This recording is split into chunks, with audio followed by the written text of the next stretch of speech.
Hello friends, कैसे आप सब। स्वागत है आपका हमारे यूट्यूब चैनल पर। और दोस्तों, आज हम जो टॉपिक लेकर आए हैं वह है आधुनिक भारत से जुड़ा हुआ टॉपिक। ठीक है दोस्तों, और जो हम आज बात करेंगे वह है यूरोपीय कंपनियों के आगमन की, और उसमें आज हम देखेंगे पुर्तगाल से संबंधित पर्सन। ठीक है दोस्तों, मतलब इस टॉपिक में हम देखेंगे पुर्तगाल और वास्को डी गामा से संबंधित पर्सन। ठीक है दोस्तों, ये बहुत ही महत्वपूर्ण टॉपिक होने वाला है। यहाँ से पर्सन बहुत बार बन चुके हैं और आगे भी बनते रहेंगे। ठीक है दोस्तों, तो आपको ध्यानपूर्वक ये पूरी वीडियो अंत तक देखनी है, जिससे आपको पूरा का पूरा फ़ायदा हो सके और आप एग्ज़ाम में यहाँ से जितने भी पर्सन आएंगे उसको करेक्ट कर सकें। ठीक है दोस्तों, तो चलिए इसके भी जितने बेहतरीन महत्वपूर्ण पर्सन हैं वे सभी देख लेते हैं।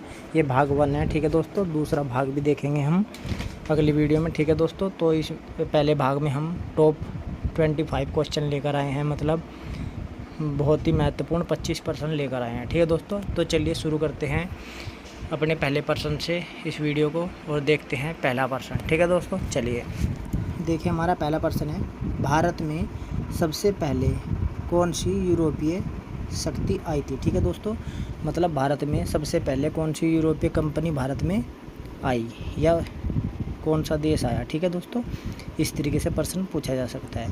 तो 4 ऑप्शन हैं, 1 पुर्तगाल, 2 ब्रिटेन, 3 फ्रांस और 4 डच। ठीक है दोस्तों, तो उसका जो सही जवाब है दोस्तों वह है ऑप्शन 1 पुर्तगाल। ठीक है, पुर्तगाल सबसे पहले यूरोपीय कंपनी थी जो भारत में आई थी। ठीक है, चलिए अगले क्वेश्चन को देखते हैं। अगला प्रश्न है, सर्वप्रथम किसने यूरोप से भारत के लिए सीधे समुद्री मार्ग की खोज की। ठीक है दोस्तों, तो सर्वप्रथम किसने, मतलब कौन व्यक्ति है जिसने यूरोप से भारत के लिए सीधे समुद्री मार्ग की खोज की। ठीक है दोस्तों, तो ऑप्शन 1 Vasco da Gama, 2 Columbus, 3 Abdul Majid और 4 जमोरिन। ठीक है, तो जो इसका सही जवाब है दोस्तों वह है ऑप्शन 1 वास्को डी गामा। ठीक है, और वास्को डी गामा पहला व्यक्ति था जो भारत आया यूरोपीय देश से। ठीक है दोस्तों, मतलब यूरोपीय कंपनियों में जो पुर्तगाली बोलते हैं कि कौन सी कंपनी आई, तो पुर्तगाली आए। और पुर्तगाली का मतलब यही है कि वास्को डी गामा भारत आया। क्यों? क्योंकि ये पुर्तगाली नाविक था। ठीक है, ये नागरिक था। ठीक है, चलिए अगले प्रश्न पर चलते हैं अपने। अगला प्रश्न है, वास्को डी गामा किस देश का निवासी था। ठीक है दोस्तों, तो वास्को डी गामा किस देश का निवासी था, तो दोस्तों ये था पुर्तगाल का। ठीक है, ये पुर्तगाल का निवासी था। ठीक है फ्रेंड्स, चलिए अगले क्वेश्चन को देखते हैं। अगला क्वेश्चन है, कोलंबस अमेरिका कब पहुंचा था। ठीक है दोस्तों, तो देखिए दोस्तों ये पूछा है कि कोलंबस अमेरिका कब पहुंचा। ठीक है दोस्तों, तो देखिए कोलंबस ने क्या किया, वह स्पेन से चला भारत के लिए। ठीक है, समुद्री मार्ग खोजने। ठीक है, लेकिन उसने क्या किया, 1492 में अमेरिका पहुंच गया। कब? 1492 में। 1492 में अमेरिका पहुंच गया और इस प्रकार क्या हुआ, अमेरिका की खोज हो गई। ठीक है दोस्तों, तो 1492 में कोलंबस अमेरिका पहुंचा और कोलंबस ने अमेरिका की खोज की। ठीक है फ्रेंड्स, चलिए अगले प्रश्न को देखते हैं। अगला प्रश्न है, आशा अंतरीप।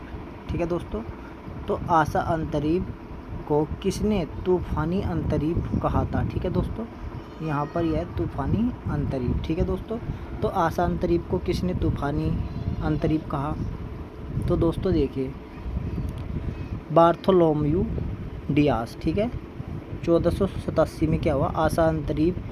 ठीक है, आशा अंतरीप क्या था, अफ्रीका का अंतिम किनारा। ठीक है, जिसे उसने तूफानी अंतरीप कहा। ठीक है दोस्तों, पहुंच गया था।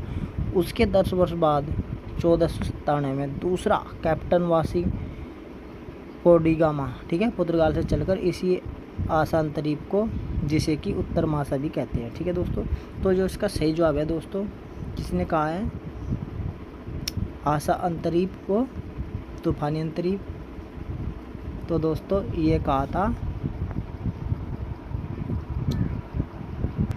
यहाँ पर ऑप्शन में नहीं है तो ये ऑप्शन में है। ठीक है दोस्तों, तो क्या नाम बताया मैंने अभी,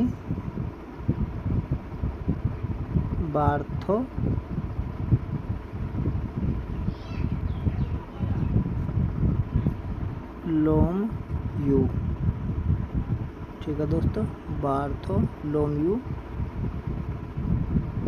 डियास। ठीक है दोस्तों, तो ए ऑप्शन मानिए सही। ठीक है, ये इसका उत्तर है। ठीक है दोस्तों, तो आसान अंतरीप को बार्थोलोम्यू डियास ने तूफानी अंतरीप कहा था। ठीक है, चलिए अगले प्रश्न पर चलते हैं। अगला प्रश्न है, आशा अंतरीप को अन्य क्या नाम है। ठीक है दोस्तों, तो उसके सभी नाम हैं। ठीक है, चलिए अगले प्रश्न पर चलते हैं। अगला प्रश्न है, वास्को डी गामा किसकी सहायता से भारत पहुंचा था। ठीक है दोस्तों, तो देखिए गुजराती व्यापारी था अब्दुल मजीद। ठीक है, इसने क्या किया था, जो अब्दुल मजीद था दोस्तों, ये गुजराती था और इसने पथ प्रदर्शक करने में इसकी सहायता की। ठीक है दोस्तों, चलिए अगले प्रश्न पर चलते हैं। अगला प्रश्न है, वास्को डी गामा भारत कब पहुंचा था। ठीक है दोस्तों, तो भारत कब पहुंचा वास्को डी गामा, तो ये पहुंचा 1498 में। ठीक है दोस्तों, और डेट क्या थी, डेट भी याद रखिए 20 मई।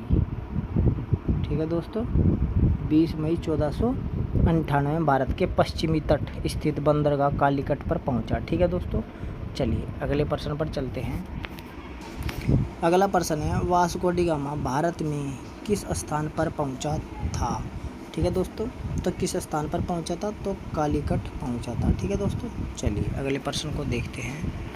अगला प्रश्न है, वास्को डी गामा भारत में किसने स्वागत किया था। ठीक है, तो वास्को डी गामा का भारत में किसने स्वागत किया था, तो दोस्तों हिंदू क्या था, शासक जमोरीन ने इसका स्वागत किया था। ठीक है दोस्तों, और जो ये जमोरीन है ये इनकी हिंदू शासक था जो उस टाइम, उनकी प्रेतक क्या थी, उपाधि थी। ठीक है दोस्तों, और उसने इसका सद्भावपूर्ण ढंग से इसका स्वागत किया। ठीक है दोस्तों,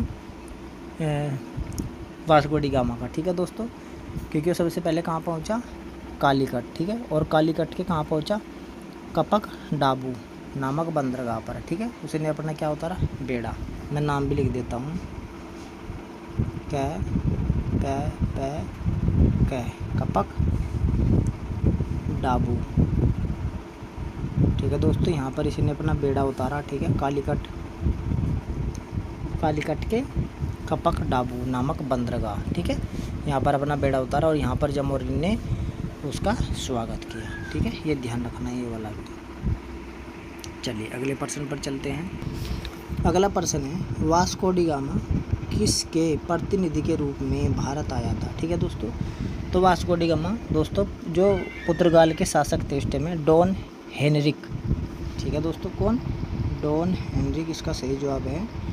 डॉन हेनरिक के प्रतिनिधित्व के रूप में आए थे। ठीक है, अन्य इसका क्या नाम है, प्रिंस हेनरी द नेविगेटर। ठीक है दोस्तों, द प्रिंस हेनरी नेविगेटर। ठीक है, मतलब इसका दूसरा क्या नाम है, डॉन हेनरी का प्रिंस हेनरी द नेविगेटर। ठीक है, नेविगेटर। चलिए अगले प्रश्न पर चलते हैं। देखिए दोस्तों, अगला प्रश्न है, भारत से वह अपने साथ क्या लेकर गया था। मतलब वास्को डी गामा भारत से अपने साथ क्या लेकर गया था, तो मसाले लेकर गया था दोस्तों, जिससे उन्हें 60 गुना मुनाफा हुआ, मतलब फ़ायदा हुआ। ठीक है दोस्तों, 60 गुना। ये प्रश्न आगे देखेंगे। चलिए अगले प्रश्न पर चलते हैं। अगले प्रश्न पर चलते हैं, वास्को डी गामा ने मसालों से कितना मुनाफा कमाया था। ठीक है, मुनाफा मतलब लाभ। तो दोस्तों वास्को डी गामा ने भारत से ले जाकर अपने देश में जब उन्हें बेचा तो क्या किया, 60 गुना अधिक मुनाफा कमाया। ठीक है, जिससे क्या हुआ, जो अन्य पुर्तगाली व्यापारी थे वे प्रोत्साहित हो गए। ठीक है, और भारत में आने की सोचने लगे। तो कितना मुनाफा हुआ, 60 गुना मसालों से वास्को डी गामा को फ़ायदा हुआ है, मतलब मुनाफा हुआ। ठीक है, 60 गुना। चलिए अगले प्रश्न पर चलते हैं। अगले प्रश्न को देखिए, वास्को डी गामा भारत पुनः कब आया। ठीक है दोस्तों, देखिए वास्को डी गामा भारत में 3 बार आया। पहली बार 1498। अब प्रश्न है कि भारत में पुनः कब आया, 1498 के बाद। ठीक है, या ऐसे भी प्रश्न पूछ सकते हैं कि वास्को डी गामा भारत में दूसरी बार कब आया। ठीक है दोस्तों, तो देखिए 1502 में। ठीक है दोस्तों, 1502 में वास्को डी गामा ने क्या किया, भारत में पुनः प्रवेश किया। ठीक है दोस्तों। और अगले ही साल 1503 में पुर्तगालियों ने क्या कर दिया था, कोचीन में अपनी पहली फैक्ट्री भी लगा दी थी। ठीक है दोस्तों। तो वास्को डी गामा 1502 में पुनः भारत आया। ठीक है, तो उसका सही जवाब ये है। चलिए अगले प्रश्न पर चलते हैं। अगला प्रश्न है, पेड्रो अल्वारेज कैब्रल भारत कब आया था। ठीक है दोस्तों। तो देखिए दोस्तों, 1500 ईस्वी में।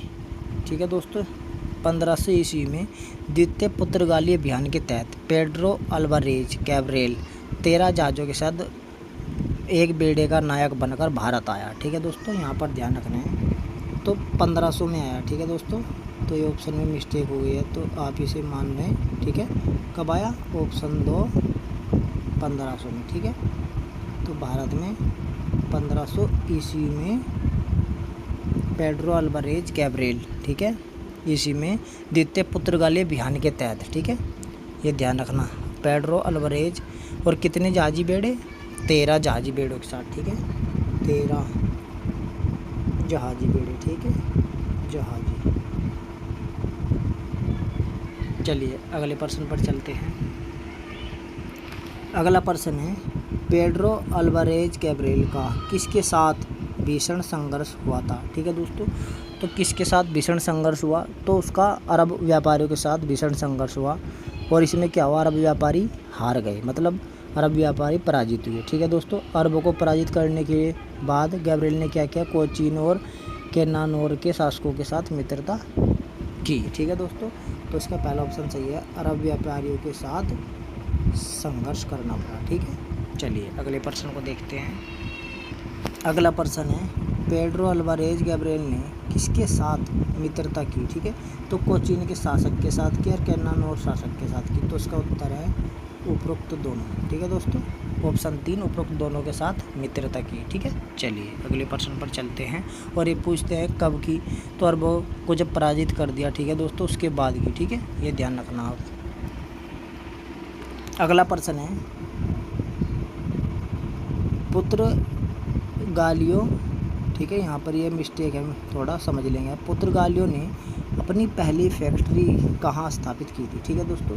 तो पुर्तगालियों ने दोस्तों अपनी पहली फैक्ट्री कहाँ स्थापित की थी, तो कोचीन में स्थापित की थी। ठीक है दोस्तों, कोचीन में। कब की थी, 1502 में। आगे देखेंगे ऑप्शन में। चलिए अगले प्रश्न पर चलते हैं। अगला प्रश्न है, यहाँ पर ये पुर्तगालियों ने अपनी दूसरी फैक्ट्री कहाँ स्थापित की थी। ठीक है, पहली कहाँ की थी, पहली की थी दोस्तों कोचीन में। ठीक है, 1502 में, और सॉरी 1503 में। ठीक है, और दूसरी 2 साल बाद 1505 में कुन्नूर में। ठीक है, यहाँ पर ऑप्शन 3 कुन्नूर में। ठीक है, 1505 में। ठीक है। चलिए अगले प्रश्न पर चलते हैं। अगला प्रश्न है, पुर्तगालियों ने अपनी दूसरी फैक्ट्री कब स्थापित की थी। ठीक है, तो दूसरी तो 1505 में स्थापित की थी। ठीक है दोस्तों। चलिए अगले प्रश्न पर चलते हैं। अगला प्रश्न है, पुर्तगालियों ने अपनी, यहाँ पर पहली कर देंगे। ठीक है दोस्तों, पहली फैक्ट्री कब स्थापित की थी। ठीक है दोस्तों। तो पहली कब की थी, मैंने पहले बताया। ठीक है, 1503 में। ठीक है, 1503 ईस्वी में पहली अपनी फैक्ट्री स्थापित की। ठीक है दोस्तों, 1503 में पहली फैक्ट्री। चलिए अगले प्रश्न को देखते हैं। अगला प्रश्न है, वास्को डी गामा भारत में तीसरी बार कब आया था। ठीक है दोस्तों, मैंने पहले बताया कि वास्को डी गामा भारत में 3 बार आया। पहली बार आया 1498 में, दूसरी बार 1502 में और तीसरी बार 1524 में। ठीक है, तो हमारा उत्तर क्या है, 1524। ठीक है दोस्तों। तो तीसरी बार 1524 ईस्वी में आया। कब आया, 5 सितंबर। ठीक है, 5 सितंबर को ये भारत आया 1524 ईस्वी में। ठीक है, और क्या बनकर, वायसराय। ठीक है, ये भी ध्यान रखना, वायसराय, वायसराय बनकर आया। ठीक है दोस्तों, ये वायसराय बनकर आया। ठीक है, 5 सितंबर 1524 ईस्वी को। ठीक है, और 1524 को ही इसकी कोचीन में मृत्यु होगी। ठीक है। चलिए अगले प्रश्न पर चलते हैं। अगला प्रश्न है वास्को डी गामा भारत में कितनी बार आया था। ठीक है, तो 3 बार आया था। ठीक है, बता दिया है। चलिए अगले प्रश्न को देखते हैं। अगला प्रश्न है वास्को डी गामा की मृत्यु कब हुई थी। ठीक है दोस्तों, तो वास्को डी गामा की मृत्यु 1524 ईस्वी को हुई थी। ठीक है दोस्तों, और कहाँ हुई थी?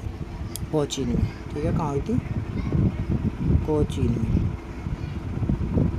कोचीन। चलिए ये अगला प्रश्न ही है। चलिए अगले प्रश्न को देखते हैं दोस्तों।